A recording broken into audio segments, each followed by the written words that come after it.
Team India ಈಗ ಅನ್ಬೀಟನ್ ಆಗಿದೆ ಅಂತ ಹೇಳಿದ್ರೆ ಇಬ್ರು ಪ್ಲೇಯರ್ ಪ್ರಮುಖ ಕಾರಣ ಅದಕ್ಕೆ. ಒಂದು ಅಭಿಷೇಕ್ ಶರ್ಮಾ, ಅಣ್ಣ ಈ ವ್ಯಕ್ತಿ ಮಾತ್ರ ನೆಕ್ಸ್ಟ್ ಲೆವೆಲ್ ಅಲ್ಲಿ ಆಡ್ತಾ ಇದ್ದಾರೆ, ಅಥವಾ ಬೇರೆ ಬ್ಯಾಟ್ಸ್ಮನ್ ಗಳೆಲ್ಲ ಒಂದ್ ಕಡೆ, ಅಭಿಷೇಕ್ ಶರ್ಮಾ ಇನ್ನೊಂದ್ ಕಡೆ.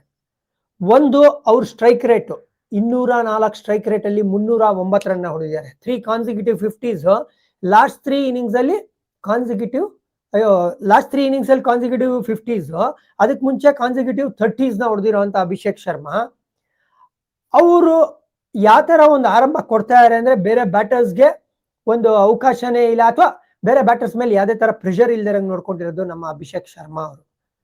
ಈಗ ಅವ್ರು ರನ್ ಹೊಡಿಲಿಲ್ಲ ಅಂದ್ರೆ ಇಂಡಿಯಾ ಪರಿಸ್ಥಿತಿ ಏನಾಗುತ್ತೆ? ಇವ್ರ ಬ್ಯಾಟಿಂಗು ಲಾ ಆಫ್ ಅವರೇಜಸ್ ಕ್ಯಾಚಪ್ ಆಗ್ಬೋದಲ್ವಾ ಅಂದ್ರೆ ಆಗ್ಬೋದು. ಬಟ್ ಹೋಪ್ಸ್ ತಂದು ಕೊಟ್ಟಿದ್ದು ಯಾರು ಹೇಳಿ? ಒಂದ್ ಕಡೆ ಶರ್ಮಾ ಅಂದ್ರೆ ಇನ್ನೊಂದ್ ಕಡೆ ವರ್ಮಾ ಅಂತ ಹೇಳ್ತೀನಿ. ಶರ್ಮಾ ಅಂಡ್ ವರ್ಮಾ ಅವರ ಮರ್ಮದಿಂದ ಟೀಮ್ ಇಂಡಿಯಾ ಫೈನಲ್ಸ್ ಬಂದಿದೆ ಅಂತ ಕೂಡ ಹೇಳ್ಬೋದು. ಯಾಕೆ ಗೊತ್ತಾ?